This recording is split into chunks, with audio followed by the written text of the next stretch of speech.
السلام علیکم، آپ دیکھ رہے ہیں اردو پوائنٹ۔ میرا نام دانش حسین۔ اس وقت میں تلمبہ میں موجود ہوں۔ ایک انتہائی افسوسناک جو واقعہ رونما ہوا، جس سے نہ صرف تلمبہ بلکہ ہر شہر کی فضا سوگوار ہے۔ ڈاکٹر طاہر صاحب ہمارے ساتھ موجود ہیں۔ آپ مولانا طارق جمیل صاحب کے بھائی ہیں اور عاصم مرحوم کے چچا ہیں۔ ان سے سارا واقعہ سنتے ہیں کہ دراصل ہوا کیا ہے، اور قیاس آرائیاں جو میڈیا اور سوشل میڈیا پر چل رہی ہیں اس میں کتنی صداقت ہے۔ ڈاکٹر صاحب، پہلے تو انتہائی افسوس ہوا، اس دکھ میں ہم برابر کے شریک ہیں۔ ہوا کیا تھا، یہ حادثہ کیسے ہوا؟ وہ جم میں ایکسرسائز کر رہا تھا۔ میں اپنے ویکنڈ کے لیے نا ادھر آیا تھا گاؤں۔ مولانا پہلے ہی آئے ہوئے تھے، تو اس دفعہ اتوار کو میں نے مریض نہیں دیکھے، میرے اپنے کام تھے، مریضوں کا ٹائم نہیں تھا، ورنہ میں مہینے میں 1-2 دفعہ تو مریضوں کو دیکھتا ہوں، کلینک چلتا ہے یہاں۔ تو ہفتے کو آئے ہیں ہم۔ مولانا ایک ہفتہ پہلے آئے ہوئے تھے، تو ساری فیملی کا گیٹ ٹوگیدر بھی تھا۔ اور وہ بائی چانس میری نا کل 28 اکتوبر کو برتھ ڈے تھی۔ میں نے تو زندگی بھر نہیں منائی، تو طارق بھائی نے کہا نہیں بھائی، ہم نے تو اس دفعہ منانی ہے تیری۔ وہ سارے فیملی والے اکٹھے ہو کے خوب کھانا وانا یہ وہ 10 ساڑھے 10 11 بجے تک ہم لوگ رہے۔ پھر دوسرے دن مولانا فیصل آباد چل گئے فیملی کو لے کے، کیونکہ عاصم جو ہے وہ حویلی میں ہوتا ہے ہمیشہ، ادھر ہی گاؤں اس کو پسند ہے، گاؤں میں ہی ہوتا ہے، وہ اپنا کام وام دیکھتا ہے سارے۔ تو میں کوئی اپنی فیملی کو لے کے 4 ساڑھے 4 بجے پہنچا ہوں، نکلا ہوں یہاں سے لاہور کے لیے۔ تو ابھی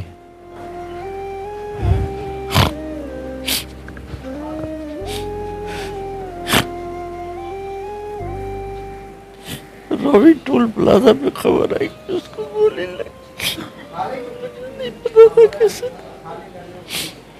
میرا بیٹا روز دونوں جم میں کر رہے تھے ورزش، تو وہ چیک کر رہا تھا پسٹل کو۔ اس نے کہا نہ چھیڑا کر یار، کیوں ایسے کرتا رہتا ہے، ٹک ٹک ٹک خالی ہے۔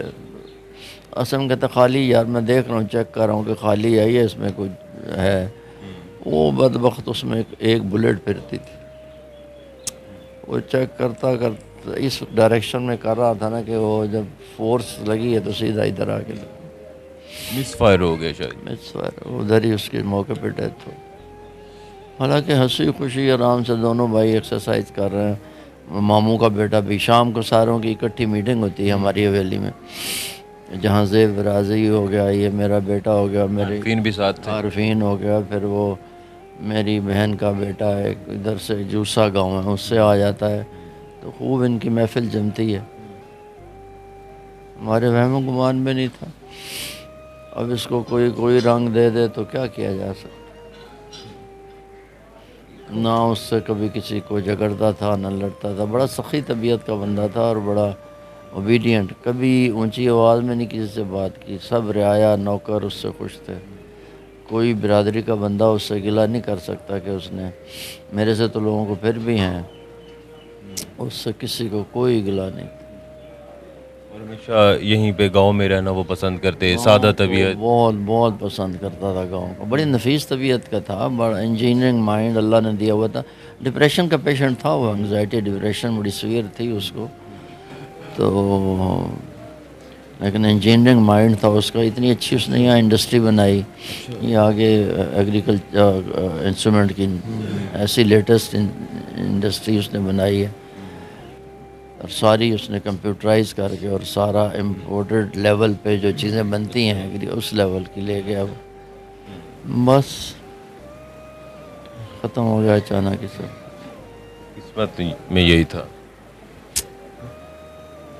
تو کہیں آیا نا بھائی، مولانا کا جیسے ہے وہ تھریٹ والے لوگوں میں سے ہیں، تو سیکیورٹی لے کے چلتے ہیں کہ بھائی کسی نے گولی مار دی، وہ بھی نہیں ہے۔ پہلے خبر ایسے چل رہی، وہ بھی جھوٹی تھی۔ نہیں بھائی، کسی نے خبر گولی مار دی نامعلوم نے، کسی نے مذہبی رنگ میں، یا کسی سے خودکشی والی بات، یا تو اس کے ہاتھ سے خود سے ہی لگ گئی بس۔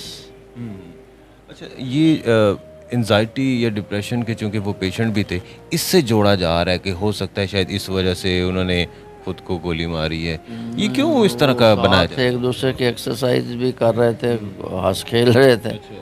ایک تو تھا نا بھی کنڈے دے کے وہ بندہ کرتا ہے، سامنے ہی تھا۔ سامنے ایکسرسائز کر رہا تھا جم میں، انہوں نے اتنا اچھا اس نے جم بنایا ہوا حویلی کے اندر، آپ کے بیٹے عارفین نے یہ سارا بتایا کیونکہ وہ وہاں پر وہ تھا، وہ مطلب وہ اپنی جگہ وہ پش اپس کر رہا تھا، تو ساتھ ساتھ اس کو منع بھی کرتا جا رہا ہے کہ تو ٹک ٹک نہ کر، یہ بعض اوقات ہوتا ہے، کہتا ہے نہیں یار میں ذرا چیک کر لوں، تو وہ یکدم کہتا جی ٹھا ہوئی ہے اور فوارہ خون کا نکلا اور نیچے وہ خود جو بیٹا میرا تھا وہ پتہ نہیں کیسے اپنے آپ کو اس نے سنبھالا، ہمت کی، اس کی آنکھوں کے سامنے اس کا بھائی، اس کے کزن سامنے ہوا ہے، وہ ابھی تک اپنا نارمل نہیں ہوا۔ آپ کے ساتھ کیسا تعلق تھا؟ بیٹوں کی طرح ہی ہوگا؟